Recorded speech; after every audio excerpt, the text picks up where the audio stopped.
안녕하세요, 우엉입니다. 저번에 광고 직무에 대한 Q&A를 진행을 했었는데요. 되게 여러 지인분들이 도움을 주셔가지고 여러 가지 질문에 대답을 드렸었어요. 그리고 저 혼자 대답을 드릴 수 있는 부분이랑 광고의 전반적인 과정을 통해서 A나 아트 디렉터나 카피라이터나 무슨 일을 하는지 약간 기본적인 설명을 드리려고 했어요. 그리고 그거를 촬영을 다 했었는데 시간이 지나면서 파일이 날아간 거예요. 그래서 지금 다시 촬영을 하고 있습니다. 일단 광고의 전반적인 과정에 대해서 설명을 드릴게요. 예시를 들어서 설명을 드리는 게 좋을 것 같은데, 예를 들어서 광고주가 이런 커피를 내릴 수 있는 홈카페 시스템, 기계부터 캡슐까지 파는 광고주라고 생각하면 그 광고주가 대행을 맡기고 있는 대행사한테 브리프를 줍니다. 경쟁 PT도 여러 가지 대행사들한테 이런 과제를 드릴게요 하고 브리프를 줍니다. 둘 다 똑같아요. 그 브리프에는 우리 전반적인 홈카페 시스템에 대해서 매출 증대를 하고 싶다가 우리의 목표고 타겟은 2030이고 뭐 그런 브리프를 주겠죠. 그걸 광고주 OT라고 말을 하고요.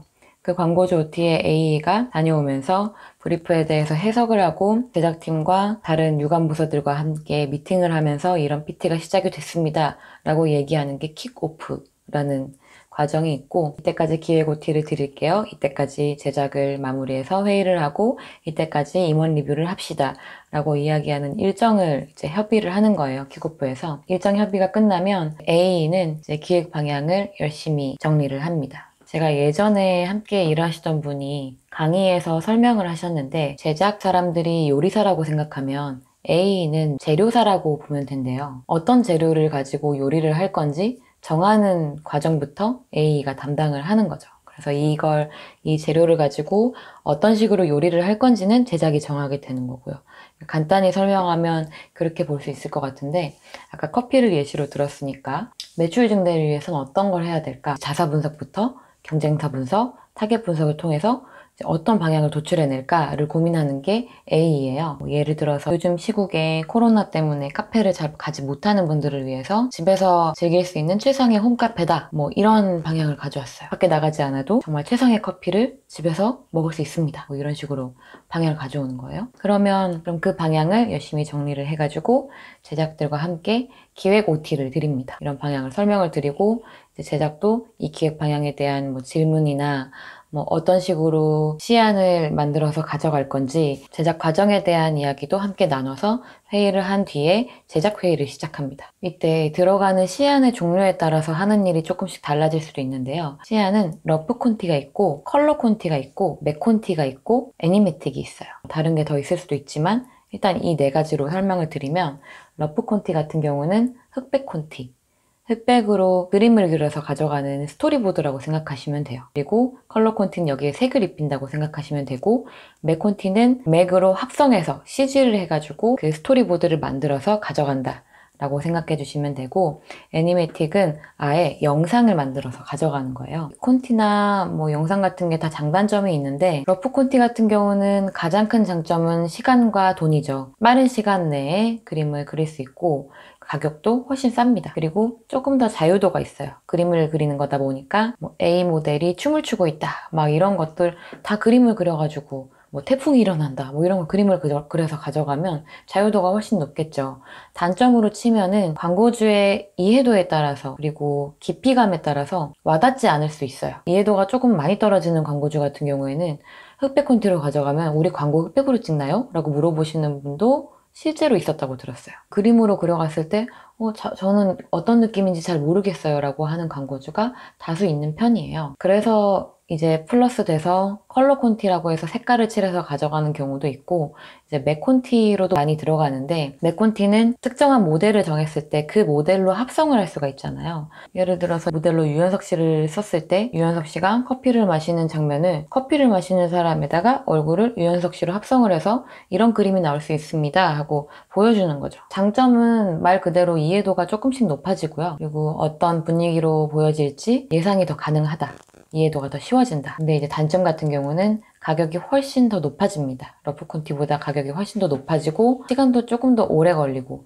그리고 한계가 있어요. 합성을 하다 보면 이렇게 커피를 마시는 포즈는 많이 있을 수 있지만 뭔가 춤을 춘다거나 우리가 원하는 정확한 포즈를 만들기는 생각보다 어렵겠죠. 그래서 옛날에는 좀 삐걱삐걱하는 맥콘티가 만들어지기도 했어요. 막 얼굴 따로 몸 따로 막 이렇게 합성을 하다 보니까 거기서 이제 더 올라가면 애니메틱이라는 게 있는데 애니메틱은 말 그대로 영상을 만들어서 가져가는 거예요. 15초 광고든 20초 광고든 30초 광고든 과제에 맞춰가지고 원래 있던 레퍼런스들을 합쳐서 이런 느낌이 나는 영상을 만들겠습니다 하고 영상을 만들어서 가져가는 거예요. 그래서 장점으로 보면 이해도가 극대화돼요. 어떤 영상으로 나올 건지 딱 이렇게 나오겠구나 라고 이해를 할 수가 있겠죠. 하지만 문제는 정말 돈이 많이 들고 돈이 많이 드는 이유는 정말 많은 사람들이 일을 하기 때문이에요. 이 영상에 대한 레퍼런스를 찾는 편집실, 그리고 자막을 얻는 2D실, BGM을 또 고르는 음향 쪽, 자막과 함께 목소리도 얹어야 되니까 성우도 불러야겠죠. 그래서 정말 많은 분들이 정말 실제 광고를 만드는 것처럼 일을 하시기 때문에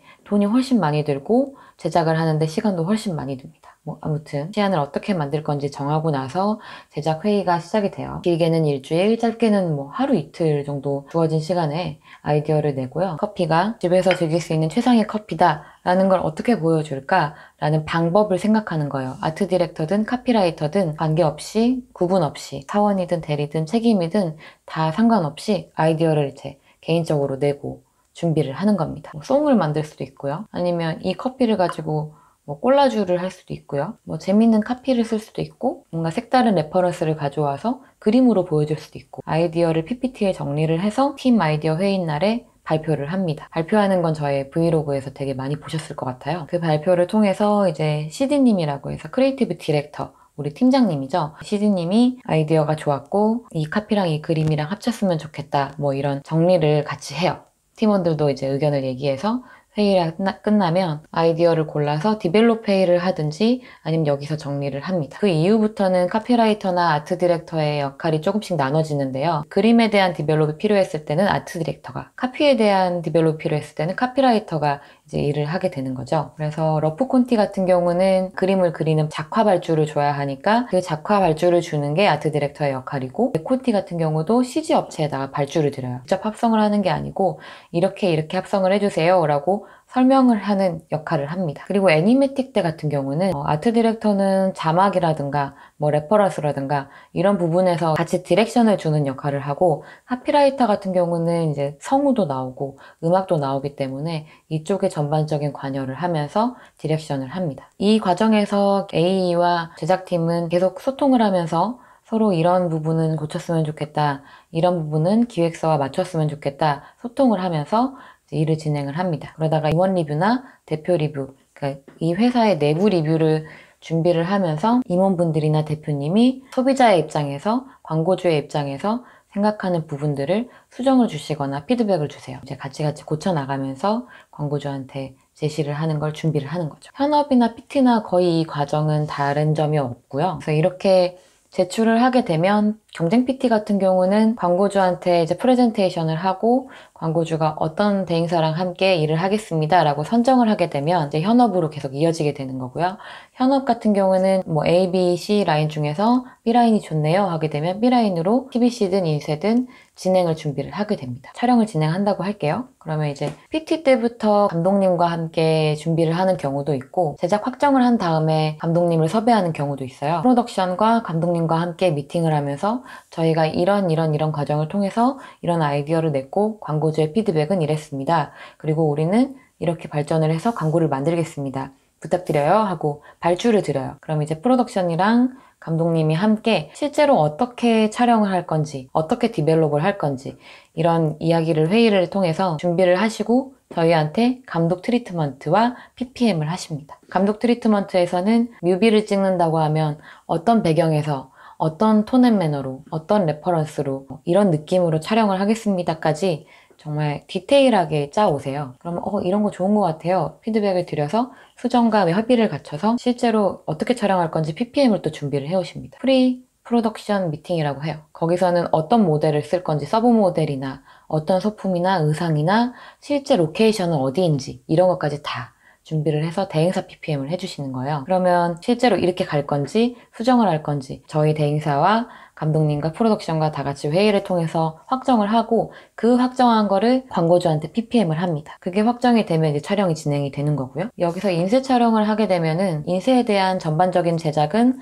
아트 디렉터가 담당을 하게 돼요. 모델의 스태프들, 뭐 헤어, 메이크업, 스타일리스트, 소품 스타일리스트, 푸드가 있다면 푸드 스타일리스트 등등 사람들과 조율도 다 하고 이런 의상을 입게 해주세요. 헤어를 하게 해주세요. 메이크업을 하게 해주세요. 이런 것까지 다 디렉션을 해서 전반적인 준비를 하고 촬영을 진행하는 것까지 아트 디렉터가 담당을 하게 돼요. 그리고 카피라이터 같은 경우는 라디오 광고가 있어요. 라디오 광고를 하게 되면 이런 카피로 가게 된다. 이런 성우를 쓰게 된다. 이런 음악을 쓰게 된다. 그런 걸 전반적으로 디렉션을 하게 되죠. 촬영을 진행할 때 광고주의 피드백을 받아서 해석을 해서 제작한테 전달을 하거나 함께 협의를 하는 역할은 또 AE가 합니다. 약간 AE가 제작 전반에 광고주와 함께하는 소통의 다리이자 약간 선장이라고도 볼 수 있겠죠. 방향을 잡아주니까. 광고를 만들어서 15초나 30초 광고가 TV에 아니면 인터넷에 나오게 됩니다. 조금 설명이 길어져서 설명이 잘 되셨나요? 저번에 찍은 영상도 설명이 잘 됐는지 잘 모르겠다 라고 했었던 것 같은데 어렵네요 이게. 좀 긴 과정이다 보니까 이렇게 한 프로젝트를 진행하는데 정말 짧게는 일주일 걸린 적도 있어요. 정말 번갯불에 콩 구워 먹듯이. 그런 광고 퀄리티가 뭐 이렇게 좋게 나오기는 힘들겠죠. 그리고 보통은 한 달 정도 준비를 하는 경우도 있고요. 길게는 아주 몇 개월 정도 준비하는 경우도 있습니다. 여기까지 과정에 대한 설명이 끝났고요. 추가적으로 질문이 들어왔었는데 저 혼자 대답을 할 수 있는 부분을 좀 빼놨어요. 광고의 컨셉이나 방향성은 클라이언트나 AE가 다 정해서 가져오나요? 정말 이건 케바케인 것 같아요. 아까 말씀드렸다시피 매출 목표랑 타겟 이런 것까지만 정해주는 클라이언트도 있고 저희는 이런 컨셉으로 갈 거예요 라고 딱 정해주는 클라이언트도 있어요. AE 같은 경우도 정말 딱 집어서 제작 방향까지 가져오는 AE가 있고 다 열어서 함께 생각해주세요 라고 가져오는 AE도 있습니다. 제작 쪽에서 일을 하다 보면 창의적인 일이 아니라 오히려 틀에 갇혀서 일을 한다는 느낌을 받을 수도 있을 것 같아요. 이런 감정을 많이 느끼시는지요? 사실 제작에서 일을 하다 보면 뭔가 우리는 예술가가 아니다라고 생각을 할 때가 많아요. 열심히 그림이나 뭐 이런 예쁜 것들 창작을 하고 있다라는 생각은 들지만 어쨌든 클라이언트가 있는 작업이기 때문에 이 클라이언트를 충족시켜주는 이 클라이언트의 어떤 문제점이나 앞으로 원하는 것들을 다 충족시켜주는 게 저희 일이기 때문에 창의적인 일이라기보다는 우리는 솔버라고 생각을 하게 되더라고요. 틀에 갇혀서 일을 한다기보다는 이 틀에 맞춰서 내가 창의적인 일을 하고 있다라고 생각하면 될 것 같아요. 제 자유로운 뭔가 작업을 하고 싶다 그런 건 이제 제가 개인 작업을 하면 되는 거니까 클라이언트나 AE와 회의를 통해 컨셉이나 방향성을 역제안하는 것도 활발히 이루어지나요? 컨셉이나 방향성을 역제안하는 경우도 있습니다. 있지만 아주 클라이언트의 이야기들을 엇나간 역방향으로 제시하는 그런 경우는 그렇게 흔치 않은 것 같아요. 정말 말도 안 되는 방향에서 저희는 이렇게 가야 합니다 라고 강하게 얘기해주는 솔버 역할을 할 때도 있죠. A가 준 방향이 생각보다 공감이 가지 않을 때 제작으로 풀었을 때 이거는 이렇게 하면 안 되겠다라는 생각이 들 때는 회의를 다시 소집해서 다시 이야기를 해서 방향을 다시 정합시다 이야기를 하기도 합니다. 정말 케바케이기 때문에 이거를 그렇게 활발합니다, 드뭅니다, 없습니다 라고 얘기하기엔 그렇고요. 실제로 이런 경우가 있었다 라고 생각해 주시면 될 것 같아요. 5개월 된 프로덕션 아트인데 3년 정도 경력을 쌓고 메이저 대행사로 가고 싶어요. 프로덕션도 경력으로 쳐주나요? 프로덕션에서 경력을 쌓고 대행사로 오신 분들이 많은가요? 일단 제가 듣기로는 메이저 대행사들은 입사를 신입부터 했을 때는 4년 정도 이상 다녀야 경력으로 이직이 가능하다고 알고 있어요. 그래서 경력은 4년 정도를 반드시 쌓아야 한다고 보고요. 황금연차 같은 경우는 대리말 차장초 정도라고 보시면 7년에서 한 10년 정도? 그 정도 되어야 약간 활발하게 경력 이직이 가능한 걸로 알고 있어요. 좀 더 경력을 쌓아야 하지 않을까. 프로덕션에서 오신 분도 있어요. 많다고는 할 수 없지만 제가 아는 분이 있긴 있습니다. 거꾸로 대행사에서 프로덕션으로 가시는 분은 상당히 많은 걸로 알고 있어요. 광고 대행사는 학력을 중요시하나요? 제가 여러 번 Q&A에서 말씀드렸지만 저희 회사는 그렇게 크게 중요하지 않은 것 같아요. 근데 이것도 케바케라는 거? 학력을 중요하게 생각하는 회사도 있다고 들었어요. 어쨌든 저희 회사 같은 경우는 이제 스펙이 없는 스펙타클이라는 채용 과정을 가지고 있고 애초에 서류 통과는 스펙을 보지 않고 기획서를 보고 통과를 시키기 때문에 학력을 중요시한다 라고는 생각하지 않습니다. 학교 수업 또는 공모전에서 작성하는 기획서와 실제 현업에서 경쟁 PT하는 기획서의 차이가 있는지 궁금합니다. 네, 차이가 있습니다. 사실 기획서 같은 경우는 뭐 자사 분석, 타사 분석, 타겟 분석 이런 과정들은 되게 비슷해요. 근데 이제 차이가 있는 거는 예산의 문제겠죠? 클라이언트의 사정과 현황과 취향과 그리고 예산과 이런 걸 현실적으로 분석해서 광고주가 이거를 실제로 받아들일 것인지 이런 걸 좀 생각을 하고 만든 게 현업의 기획서 같아요. 옛날에 대학생 때 만들었던 기획서들 다시 보면 엄청나거든요. 광화문 광장에서 무슨 파티를 하고 생각해보면 정말 말도 안 되는 기획서인데 그걸 컨셉추얼하게 받아들이고 상을 주셨던 것 같아요. 광고주의 취향까지도 파악을 해서 가져가야 하는 게 현업의 특징이니까요. 그런 곳에서 차이점이 나지 않을까 생각이 듭니다. 그리고 한 가지 놓쳤던 질문이 있어가지고 회사에서 느끼는 한계점이 있나요? 라고 말씀하신 분이 있었어요. 되게 이거는 넓은 질문이어가지고 대답을 못 들었었던 것 같은데 어쨌든 클라이언트의 발주를 받고 광고를 만드는 거고 제 위에도 많은 분들이 있기 때문에 제 맘대로 광고를 만들 수 없는 것? 뭐 아까 틀에 갇혀 있다 뭐 그런 얘기랑은 조금 달라요. 제 개인적으로는 이해하지 못하는 방향이라든가 카피라든가 그림이라든가 이런 식으로 도저히 제가 공감이 되지 않고 동의가 되지 않은 광고가 온에어가 됐을 때는 회사나 업에 대한 한계점을 느낄 때도 있죠. 하지만 이거는 광고업이니까 그럴 수 있다. 합리화를 하면서 다니고 있습니다. 억울하면 광고주 해야지. 광고주 중에서도 의사결정권자가 돼야죠. 여기까지 장장 한 달인가요? 한 달 동안 Q&A 영상을 계속 진행했던 것 같아요. 우여곡절 끝에 이제 Q&A를 마치게 됐는데요. 어떠셨나요? 조금 호기심이라든가 이런 게 좀 풀리셨나요? 정말 그랬으면 좋겠고요. 광고업이 상당히 힘든 일이라고 소문이 나 있고 또 실제로 업무 시간이 상당히 많기 때문에 유튜브에서 광고업에 대한 뭐 영상을 찾다 보면 광고하지 마라, 뭐 아트 디렉터 하지 말고 애초에 들어오지 말아라 뭐 이런 이야기들이 있어서 하지만 저는 알아요. 광고 지망생인 여러분들이 이 영상을 보고 계실 때 하지 말라고 해서 안 하는 분들이 아니시라는 거. 저도 그랬고 보통 선배들이 이렇게 얘기를 했거든요. 냄비에 손대봐야 뜨거운 줄 아니 얘들아?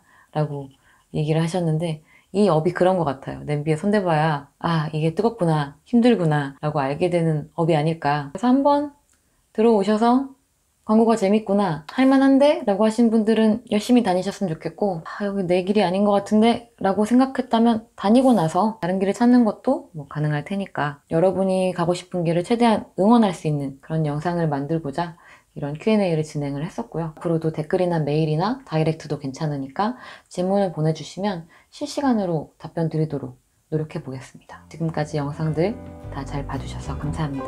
안녕.